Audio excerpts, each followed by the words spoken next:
We are here in both of us are here in Georgia, just different parts of Georgia and everything. But I am Nicole Doyle. I am the community engagement concierge. I like to say, because I'm from Georgia, I borrow concierge because of Chick-fil-A. How may I be of service to you in the homeschool community? And today we are going to be talking with Amber O'Neal Johnston about her new book, Soul School. And so it's so funny.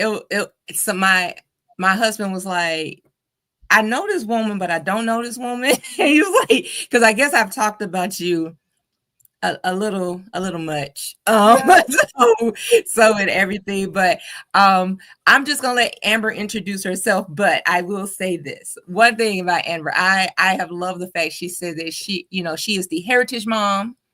One of the OGs who's still doing a blog. Thank you. We appreciate a good blog. Everything doesn't have to be a TikTok video, even though I'm very proud of that TikTok video. That's at the beginning. One of my kids helped me make it. But yeah, we appreciate a good blog. She's Charlotte Mason with an afro. I was like, that if that is not the AKA this, putting your own spin and flavor on it, I don't know what is. But yeah, welcome to the Flourishing Conversations. We're gonna bring in Amber.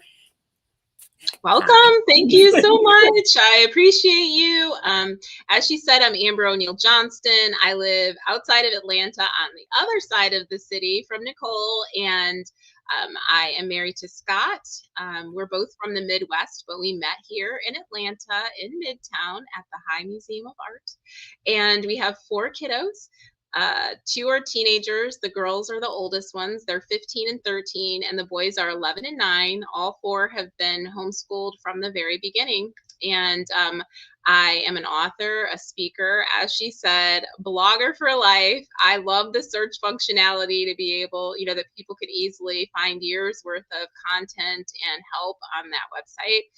And I'm the author of my newest book, which is Soul School.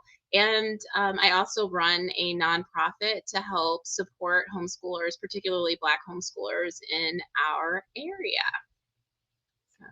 Oh yeah, we're so excited to have you here. It was like when we started the Flourish. Well, really, it was just we were like, okay, so we're going to get together and do a little conference workshop thing. I remember there were names that were being bounced around as people to reach out to. And so we were like, we're going to call her and see, because at the time it was just kind of like, how some people feel like they're in a separate sphere and you're looking over there. And then everyone's like, oh no, we know Amber. She, we go to the Cobb County thing. I was like, oh, okay. And just in that, and then also because I had your first book, be able to read through everything.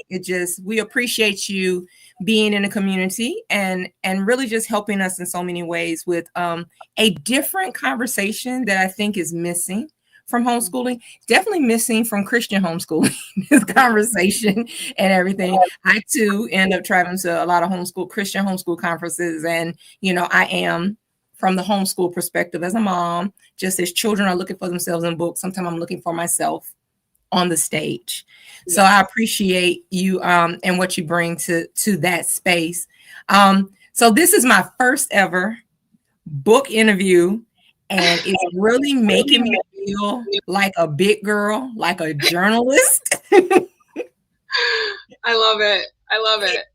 Because I was like, I had to read and I had to pay attention and I had to make notes, and I treated it just like any homeschool mama. It became a project. So I want to jump in first of all, and I want to go to the title. Okay. So let's talk about the title. And that's a simple question, but Soul School, can you give us a little bit about why you chose that title? Well, first of all, I wanted something where no one would have to guess what I was talking about. Part of my message has been, which, it's turned some people off, a few that are uncomfortable with it, but most people have welcomed it. I'm Heritage Mom, and the book is about Soul School. It's Black books by Black authors with pictures by Black illustrators, and I just wanted to be unashamed of that, and it's missing from the marketplace. So it's not like this is already being done a lot of places, and I wanted something that people could immediately understand. The idea, the play on the word soul, it has two meanings. One, the books that I discuss, like Black children's literature, is good for the soul. It's good for my children's souls, for me as the mother, for teachers, for non-Black families. These books are just that good. But also those books are full of soul, and I thought, well, we have soul food and soul sisters and brothers, we used to say back in the day, and even Soul Train and soul music. And those things are synonymous with Black American culture. So why not soul school? Because that's how I consider my homeschool. It's a soul school. Yeah, I really thought that when I got this book, I thought it was going to be a another one of those curriculum books where people just list a long list, and they may have time frames. So these are the books that you use when you're looking at the Renaissance period, or this is the books you're doing for this particular period. What's that, Truth Quest? They kind of just give you a long list of books, but this was not that, in the sense of, I appreciated that it was in two parts. And so the two parts, you had part one of the book, which I think is 5 chapters? 5 chapters. And then the second part of the book, which is actually not just a book list, but it's more like an annotated bibliography. That's like the best way I could describe it, which was the bane of my existence in college. But I was like, oh, this is annotated bibliography. But the first part, you explain the direction that you decided to go. And so with those 5 chapters, you did something very interesting when you were defining Black for each one. So can you talk more about that? So at the beginning of each of those first 5 chapters, I just start, again, a lot of this was a book, it's a service to the community. It's also cathartic for me, like the things that I never get to hear, that I want to be able to say out loud to our children and to other adults. And so chapter 1 starts out, Black is beautiful. Like, yes. It's great to say that. It's okay to say that. It is beautiful.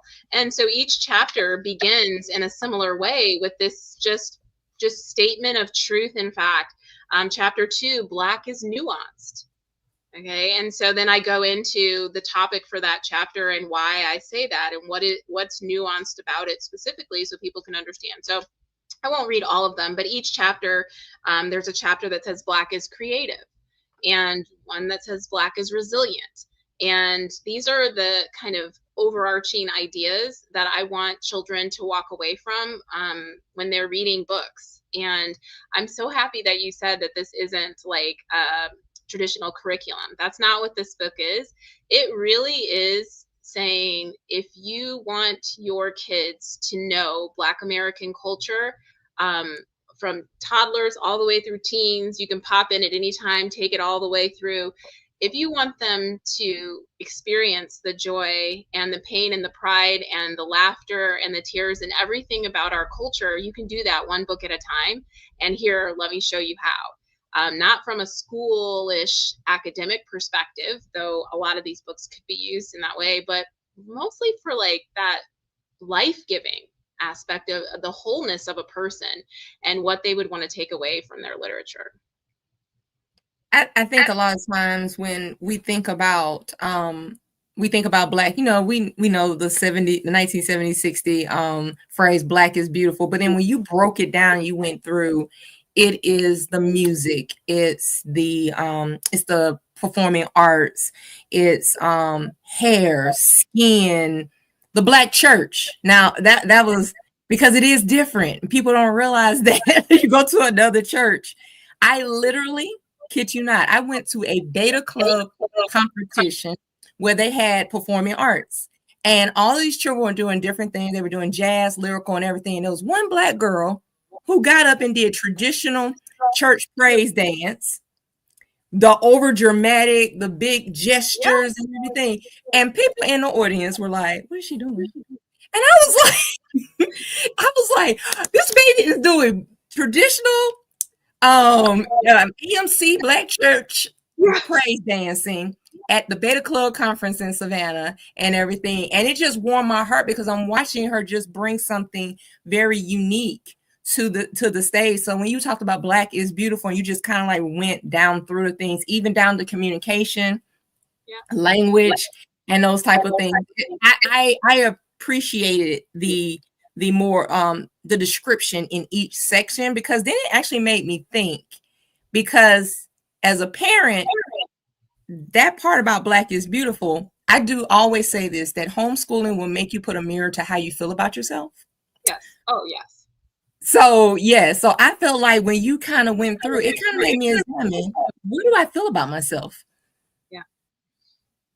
And it's hard in the homeschool world. One of the things I struggled with that was kind of the genesis of Heritage Mom was this idea that the best resources were never Black. And I couldn't understand why. And when I would try to bring up ideas, and people would be like, oh, well, I mean, that art isn't really, like high art, the best of the best. And well, those poets aren't really, the classic poets. And those books, I mean, they're fun reads that you can read on the weekend. I always have kids read them on the weekends, but I don't know. And this is not mocking a certain person. I was like that because I was like, well, I need to make sure my kids get the best of the best, and I don't want to like lower their academic standards in order to do this. And I look back at that now, and the voices that were in my head, and I'm just like, what was I thinking? And so this is a reframing of that. No, the art is real art, and it's high art. It's quality. It's worthy of study. The poetry is lyrical music on paper. It's absolutely worthy of study. And the novels and the nonfiction and the stories, and like you said, it's a mirror, your homeschool life. And until I truly accepted that inside of me and embraced it, there was no way for me to communicate that to my children. So Soul School is a fun but serious look at Black children's literature as to be something worthy of study and contemplation, and not just an extra to stick on to the side of the real things. It's interesting when you were talking about the new in chapter 2, because you're saying it's not something extra, but I love, like in chapter 2 when you talked about nuance, because I didn't think about the nuance of our relationship. But something that kind of came up to me when I was looking at this is that the nuance in relationship, we say you had extended kinship. I have found that my homeschool moms in the co-op are, they are my not biological sisters. they are aunties, to my kids.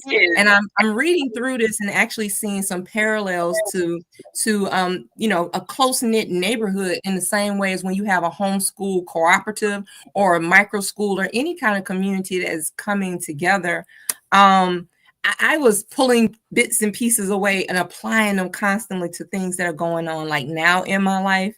So I enjoyed the first part. So I'm gonna try to move along because we're only in chapter 2, and I was like, really. So I have experienced the same thing in my tight knit homeschooling community, and I saw that example come to life when my oldest daughter and I were beefing, and it's embarrassing we were talking about, but it was about clothing, like what I wanted her to wear and what she wanted to wear to a particular event. So we came into the event hot with each other. And as soon as she walked in the room, she walked right over to one of the other moms in the group and started telling her everything.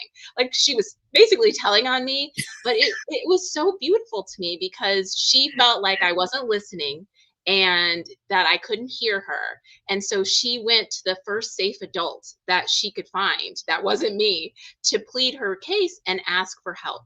And my friend came over to mediate. And at first I was like, oh, no, she didn't. But, she's like, hey, I just want you to hear her out. And she mediated the conversation and we walked away with the understanding. And I thought to myself, first of all, this girl went told on me. But then I thought, how beautiful is it to have community and have aunties that are friends, that she feels like when she isn't being heard by her mom, that she has other women to go to and to turn to with her feelings and thoughts. So I agree.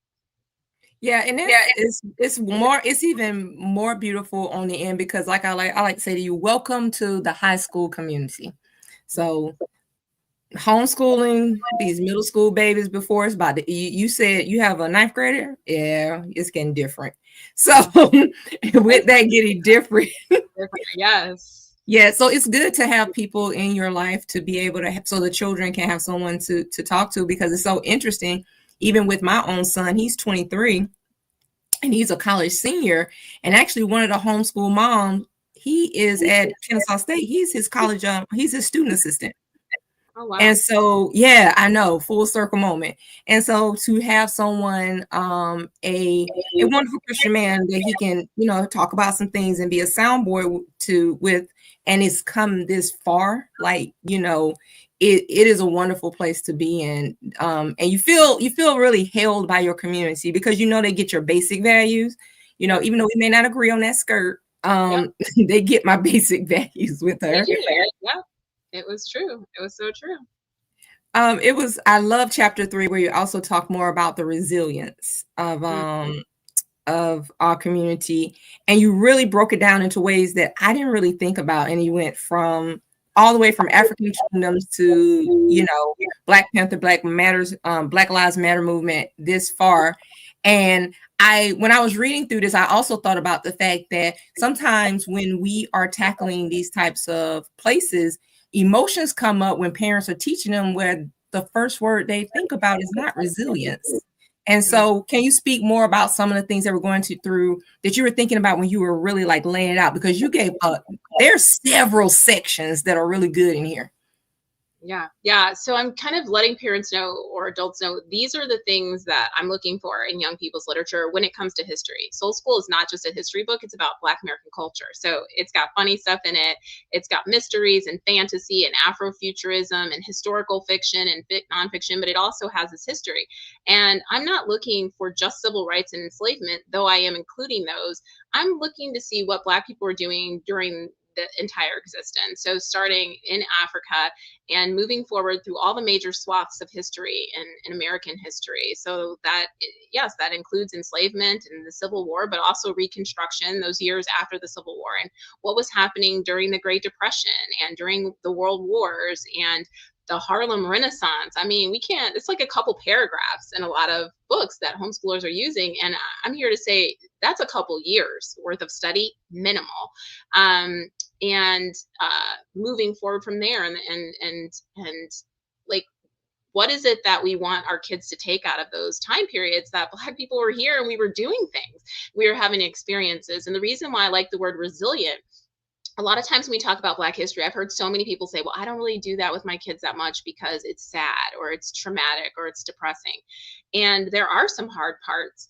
But when you only tell a little part of the story, if you just tell the hardest, most traumatic parts and then walk away and go eat lunch, sure, that's not going to hit well.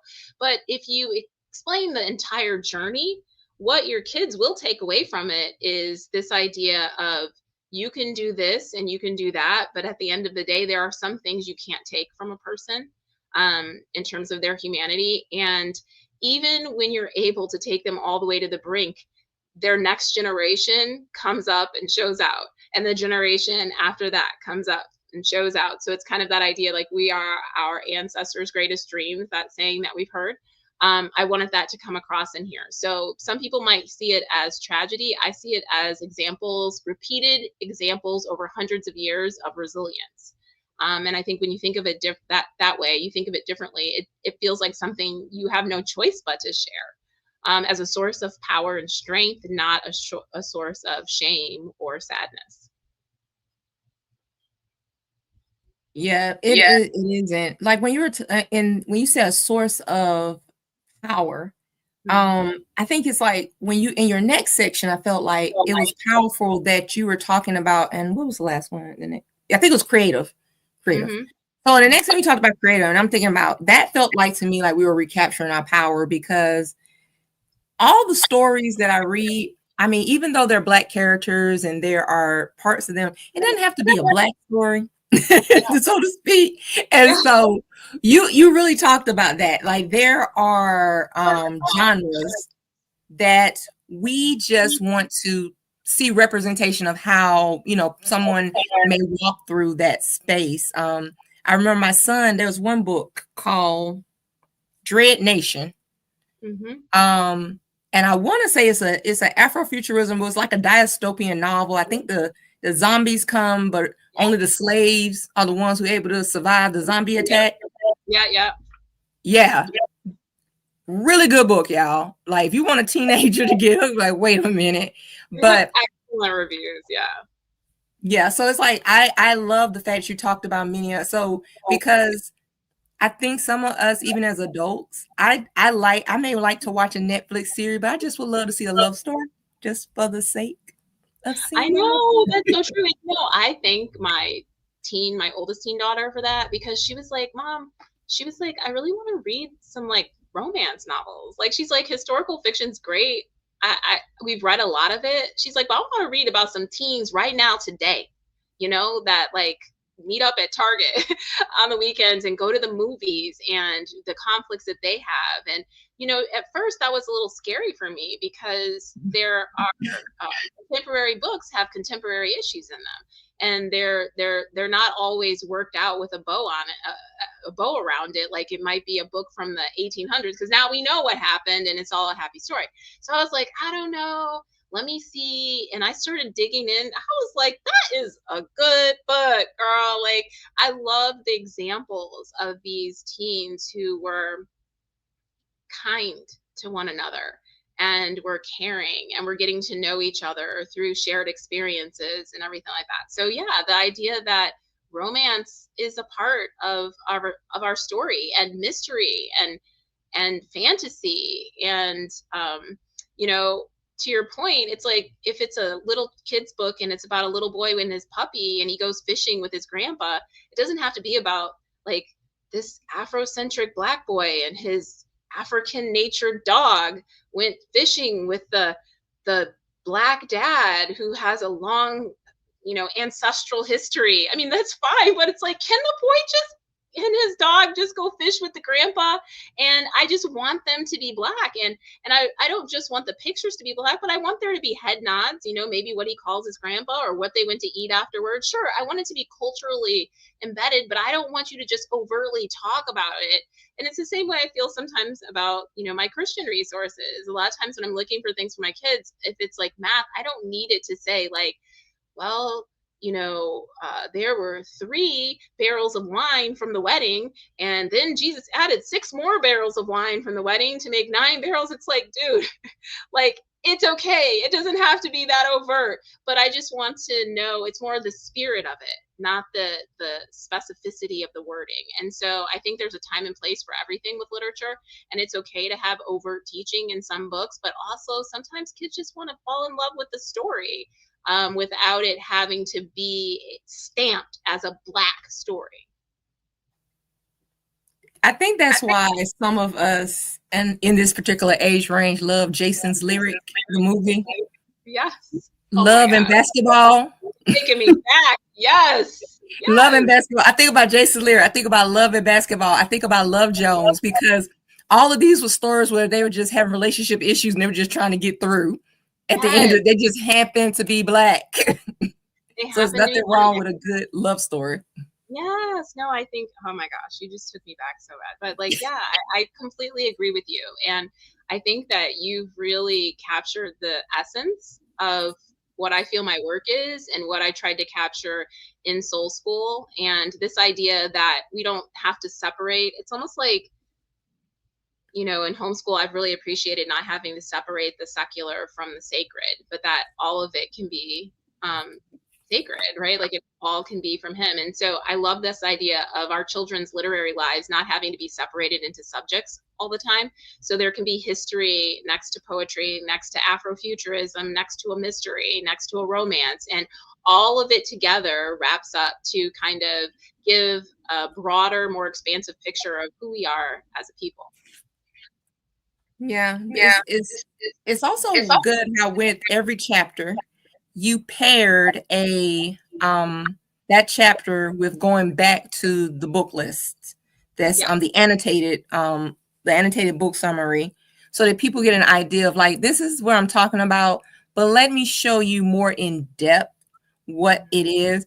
And I like how you had the substitution for Pride and Prejudice, that we can have classical Absolutely. literature with hot sauce on it, and it'll still come out just as nicely with Yeah. children learning from all the literary genres.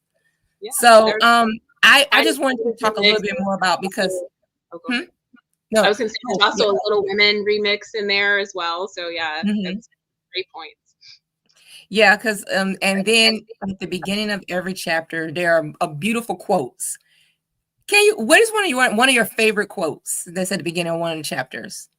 Oh my goodness. Well, I put it right first. It's the first book in section 2, and this is a book for young children. But it says, there was a boy named Emil who fell in love with a field. It was wide and blue, and if you could have seen it, so would have you. And the reason I opened with that is because our relationship with the land and with God's creation, with the natural world, that was an important part for me to bring through a lot of the books, because there's this assumption that Black people don't like being outside, and that's not true. But the way that we like to interact with outside a lot may look different.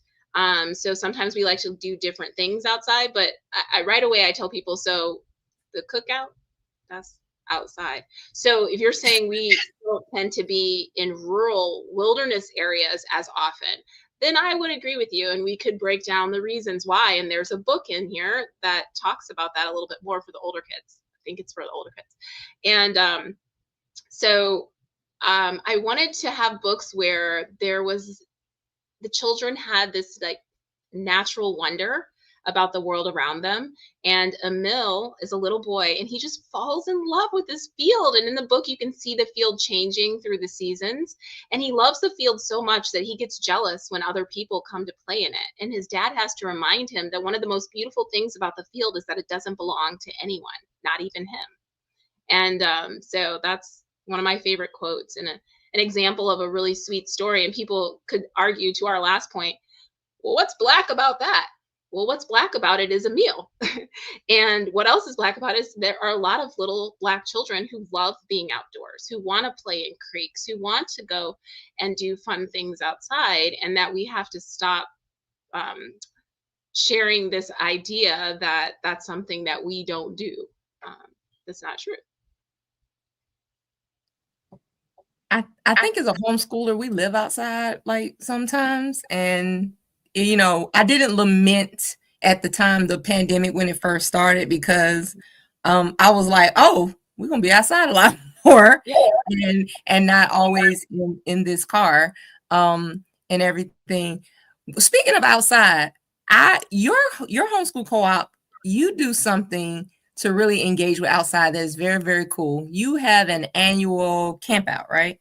Yeah, that's true. And it's grown so much over the years. And I remember the first time I was like, hey guys, we're all going to go camping. They were like, where are the cabins? I was like, no, in a tent. We're going to go camping in tents outside. And everybody was like, pass. No, we're not. No, I'm not. And I just had to like go on this PR campaign and try to talk people in it. I ended up having to bring in friends from other places to come and fill out the group. And then after that, it was so amazing, the experience, that we ended up like selling out every year and needing to get change places and getting more and more campsites. So yeah, every year we go camping outside in tents with our kids. It's like a huge block party. And the one word that I would use to describe it is freedom. For most of our children, it's the first time and only time they ever have where they can just wander. It's like a big, huge thing. All the tents are all part of the people that came with us. Go play, go ride your bike, scooters. The kids are playing, the teens are playing spades. Parents are laughing, music is pumping, food's on the grill, and it's for like 3 days completely outside. It's life changing. I think everyone should do it. It's amazing. Yeah, that sounds amazing. My homeschool call, we do something similar, but yeah, I can convince these people to go all the way outside. So we end up at Jekyll Island 4-H camp. Yeah. And so so we ended up we were there. We go during spring break. So we kind of match it up with the spring break of the public schools Yep. because we know that public school teachers are not going to use their spring break, take kids down there. So you can have well, maybe I shouldn't tell the secret. That's how you have the place to yourself.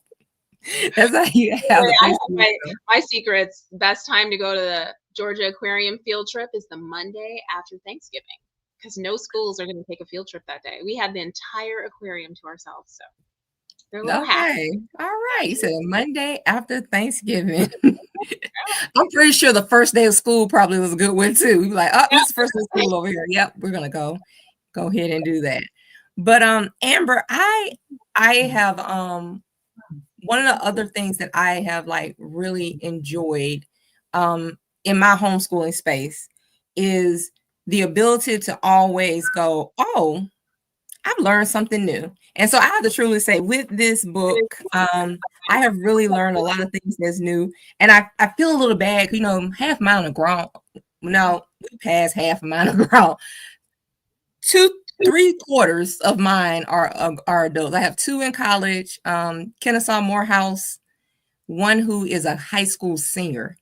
So I feel like I'm at a very, and then I have a middle schooler and everything, but it's like I'm looking at this going, oh wow, we could have approached it like that, and we could have approached it like this. But I'm pretty sure some of the other moms are looking at this who are newer to this, and they're going, oh, this looks like a lot.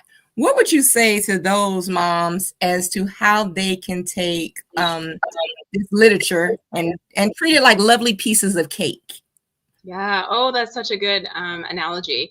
So I would say that you should look at this as not something that you have to do, but something that you get to do. And only you can decide where it fits in your life. Some recommendations, it can be first thing in the morning. You know, my family, we're eating breakfast, we do Bible, sing a hymn, I do a read aloud. It's always been like that since the beginning. So you can do it there. You can slip it in as a bedtime reading, you know, and that's a way of bonding with kids. You can have a family book club where you guys read it separately. You can do pages and popcorn where you guys read the book and then watch the movie afterwards. So there's so many different things you can do as a family or individually. You can assign these books, or you can just let the kids flip through and choose them. But I think it's really important that you don't feel like, oh my gosh, I have to do this, but rather, wow, look what I get to do with my kids. And I think just that attitude shift will help relieve any of the anxiety or stress, because it's really just reading great books. Like I'm reading before you and laying a path of saying, y'all want to read some good Black books? Here's where it's at, you know? And so, yeah, it's a joyful experience. When I'm looking at all of this that you put together, you know, I'm that homeschooling mom that's like, you ever thought about going back to college to be Dr. Amber? Because I swear I was reading this going, this looks like a really good chunk of a dissertation. Oh my gosh, yeah, no. I've thought about that so many times. Maybe when my kids, you know, I had my spread is a little wider, so I still have that fresh, just turned 9-year-old who's like, Mom, I want pancakes, you know. So it's hard to expand my mind beyond what I'm doing today. But yeah, maybe someday. I am very passionate about it. I did want to mention too that the book comes out next week on the 28th of January. Anybody who pre-orders by January 27th and fills out the form on my website that you shared, they will receive Crafted. And that is a Black History Month guide. It takes you through 4 weeks of things to watch, read, do, make, create, listen to. You can choose among those things, or do all of them if you want, for younger children, older children, and adults. And I created it from scratch. It's completely free to those who pre-order by the 27th. And Crafted is based on this year's Black History theme for our nation, which is African Americans and labor. So I've done all the labor for you ahead of time so that you can spend the month of February or beyond studying that aspect of our history. And that's cool.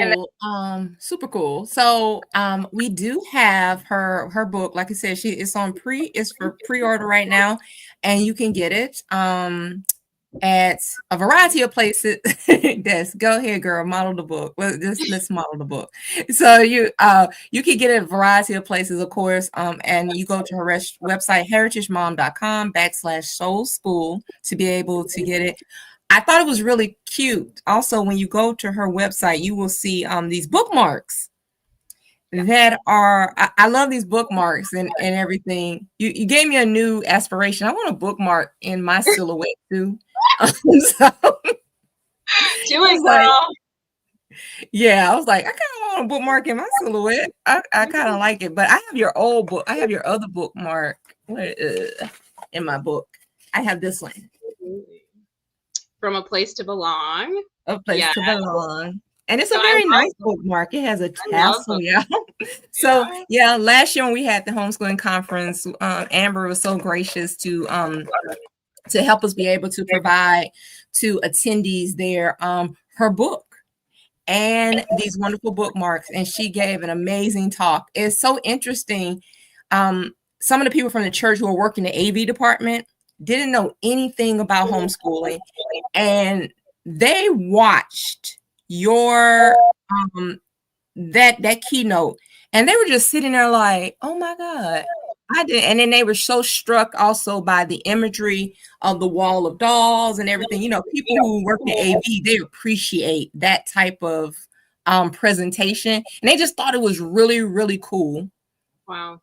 Thank you so much. Thank you for sharing that. I enjoyed it so much. That was one thing you said in the beginning. Like you were so happy to know that I was, willing to come speak at Flourish. But girl, those are all the wrong descriptors. I was so blessed by that experience. It felt like coming home. It felt like I could let my hair down and shake out the fro and just, be me and just share from my heart without measured words. And it felt like I was speaking to family, and I've never had that experience. As much as I've spoken across the nation and really the world, I've never had that experience. So I think it was the most beautiful exchange. I was so happy to be there, and I got so much from it. And I cannot wait until I am there again. I've been thinking about it all year. My kids are begging me to come because, hello, Jamie Grace.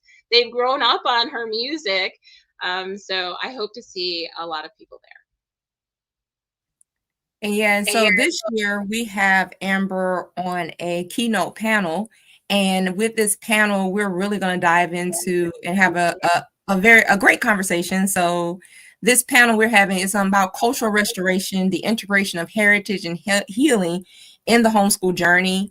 And let me remove that banner of the bottom. And so we will have Dr. Cheryl Smith, Amber O'Neal Johnston, Anita Gibson, myself will be moderating. But the wonderful thing about this conversation is that we have it at 3 stages. We have it from academia's point of view. We're having it in what she's seeing in research with Dr. Cheryl at University of Georgia. We have it from Anita's point of view because Anita's babies are in their 30s and she homeschooled them. And then we have it from your point of view of being in this space where the resources are so much more readily available, because Anita talked about the work she had to do back then to get what she needed for her children. And so we are just grateful to have all 3 of you to be there at the conference and really get into this more, because I am very interested in, and I felt like this for myself. I feel like I've had healing because I've had to pull away from the world, concentrate on my children, because I have often said sometimes I feel like I have had moments where I am mothering children through a phase where I was not necessarily mothered in that way. And so I'm having to be like, girl, you're a miss. That's real. That's real though. And I'm glad you're saying that, because that's the truth, right? And I think it's so important for other moms who are watching us to know, like, I think sometimes you can look at other people and be like, oh my gosh, they have it all together. They know everything about homeschooling. Their homeschools are perfect. They have it down pat or whatever. And it's so important to like constantly let people know that no, we're still in it with you, learning alongside our children, just like you are.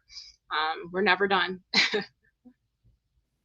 Yeah, and in that space, I recognize because one thing I do love is a good survey.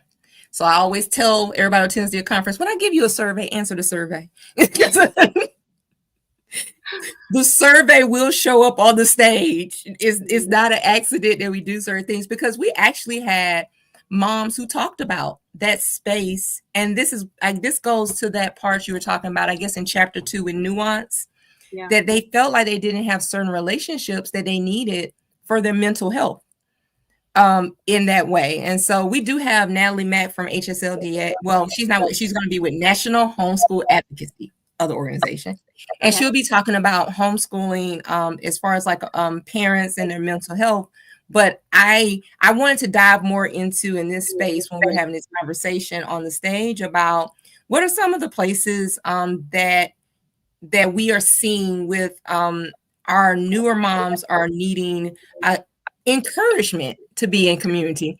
We are a social media, cell phone place group. And so I'm watching even adults have some issues with being able to communicate and be community in that way, because things are just different. It's just different.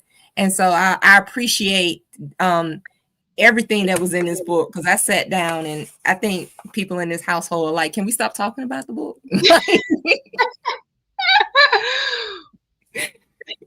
Can we stop? Because I'm like, oh, you know what? That reminds me of. Took you on a memory train. It did. And I thought, and something else that I thought was really cool. Well, it was just interesting. So we have a book launch group that gets together and they go through the book. I have not been able to get on any of the lives, but what I've been doing is going back and doing it with the videos. And so I appreciated this last one when you kind of spoke to the fact that we are in a space politically where we are having like a nation that's feeling like, oh, we do not want to see your diversity, hear about your diversity. Honey, I will sue you about your diversity. Mm-hmm. So when you kind of talked about that in that space, because, you know, we had a whole bunch of coincidences happen on Monday. So at the same time and everything, but God knows all things, that nothing's a coincidence.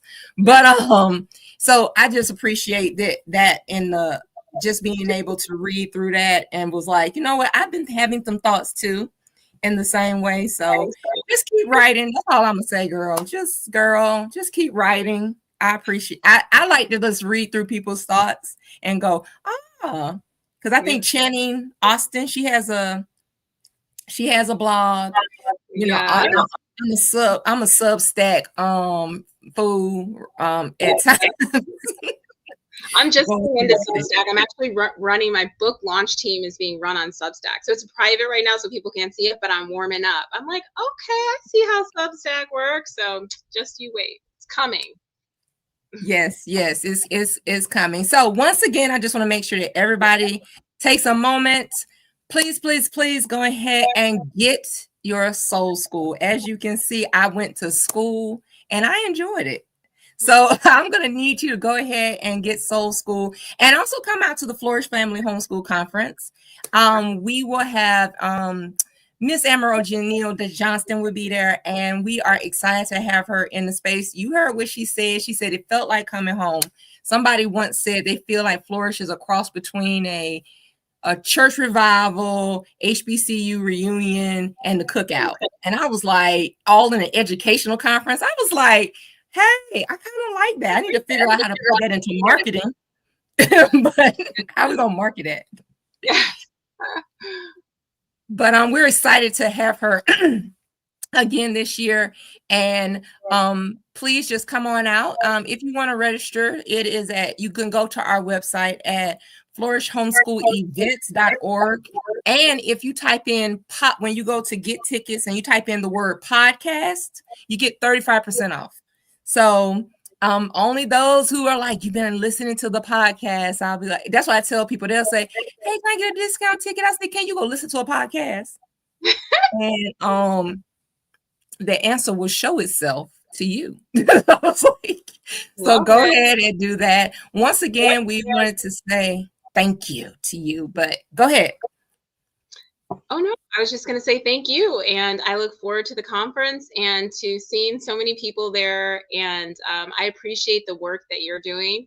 Next time, we're going to have to come back on here and we're going to trade mics. I'm going to need to interview you on your own podcast, so that we can hear more about what you're doing in this community and for this community and for me as a mom. So thank you. Oh, no problem. I tell people all the time that I'm just the person who's like, look at me, because I have middle child syndrome. So I'm always out front. But I must say, there is a team of women behind me who have done everything. I can't shout them out enough, from creating PR to telling me, doing research and saying, I think you need to avoid this topic. You need to go in this direction. You need to, because I can be a little transparent, and I'll be like, yeah, we're not gonna, pull it back. We're gonna do this. We're gonna do that. Amazing women. And I can't say enough about, I'm just the face that people see, but there are many who show up. I mean, Flourish has over 40 plus volunteers. Oh, I remember that last year. I was like, I mean, before I could even finish sentences of things that I needed or were, something I was looking for, it was done. And I was like, wait, where'd she come from? I'm like, I don't want to be a bother, but there were so many people trying to make sure that everyone, and it seemed like no matter what their role was, they were also being a host or hostess. And I mean, I can't say enough. So I've seen the team and their commitment, and just the level of service, like having a service oriented heart toward people that were there. It was beautiful. So can't wait to do it again. And I've been blessed. I've been blessed with really good folk, and even family members who have shown up and been of support and everything. But thank y'all again for coming to Flourishing Conversations. If you would like to be on a podcast because you have something very interesting that you're trying to do, hey, reach out to me. I'm not going to say my cell phone number, but it's over all of the media stuff. So you just look, you will find me. I am not hard to contact. Once again, thank you, Amber. We appreciate you. Y'all need to get this book now. It's a really good book. I'm telling you, it's a good read for me. I like a good read and everything. And also spend some time on her Heritage Mom blog. Like she says, you can go back and search years about conversations that she was having with other moms, things that she was tackling in her household. That is just, it's very impactful, and it's there for us all to be able to view. And so once again, I want to say thank you. Last thing, I want to make sure I do this. I forgot. We have, and this is going to be, we're coming up on the last of this, but we have a computer giveaway at Flourish. So last year at Flourish, we were able to give away 109 laptops.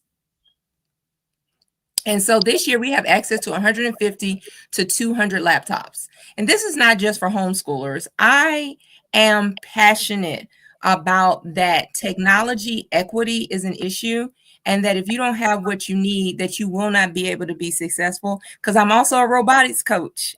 I love First Lego League. And so many times kids come in with cell phones or maybe tablets that are not adequate. And this is the perfect time for homeschoolers, public school, charter school, whoever, to get your laptops. Now, you register for this, no purchase necessary. You do not have to come to the conference, because the laptop giveaway will be at the end of the conference. Please do not show up at the conference if you have not registered for these laptops. Yes, everything is pre-registration. There's a 2-part registration. You have to complete both parts. But I do want to make sure that, because we are closing this application out tomorrow and counting up where we are to make sure everything is in order for next week. So if you need a laptop, now's the time, and to share it with your other family members. So I'm going to put this up. It is compudot.org/computer giveaway. And to pick it up at our site, please click down under distribution. It will say Flourish Homeschool Events. And this is for all students K through 12. This must be picked up in person by a adult who's picking it up. It cannot be handed to any kids or anything. It must be picked up by an adult. So please, please, please help us bridge the technology equity divide. Share this with your community. And just be of service to each other. So that is all for me. Once again, thank you for joining the Flourishing Conversations podcast, and see y'all next time. Bye.